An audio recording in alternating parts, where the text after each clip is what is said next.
தரக்கூடிய அந்த ரப்பல் ஆலமீனுக்கு நம்ம நன்றி செலுத்தி இன்ஷா அல்லாஹ் அந்த தொழுகை நம்ம வளமையாக தொழுகக்கூடியவர்களாக, ஒரு நாள் தொழுக மறுநாள் தொழுகாமல் விடாமல் பஜ்ருடைய சிறப்புகள் நம்ம தெரிஞ்சுக்கிட்டோம்டா அந்த பஜ்ருடைய வக்துக்கு எந்திரிக்கக்கூடியவர்களாக இருப்போங்கிறத இந்த இடத்துல பார்த்துக்கிறோம். அடுத்தது, பஜ்ரு தொழுகையை தொழுபவர்கள் அல்லாஹ்வின் பொறுப்பில் உள்ளவராகவும், அந்த மனிதரின் பொறுப்பு அதாவது அந்த தொழுதவர்கள் அல்லாஹ்வின் பொறுப்புக்கு ஆளாகிறாங்க. இந்த மனிதர் என்ன செய்வான், அல்லாஹ் தஆலா வெறுக்கவே மாட்டான். சுபுடைய தொழுபவர்களுக்கு அல்லாஹ்வின் வெறுப்பு கிடைக்காது.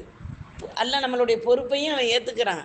அவன் நம்ம மேலே முஹப்பத்தாக இருக்கக்கூடிய வாய்ப்பு அல்ஹம்துலில்லாஹ் நம்மளுக்கு அல்லாஹ் தஆலா தரான். அப்போ அந்த அடிப்படையில் நம்ம இன்ஷா அல்லாஹ் நம்ம புரிஞ்சுக்கிடுவோம். நரகில் போய் விழுகாமல் தடுக்கிறதுக்கு நம்மளுடைய சுபுடைய தொழுகை நம்மளுக்கு காரணமாக இருக்குது. ஏன்னா நம்ம கண்மணி நாயகம் ரசூல் ஸல்லல்லாஹு அலைஹி வஸல்லம் மூலமாக அல்லாஹ் நம்மளுக்கு என்ன சொல்லி கொடுக்குறான்,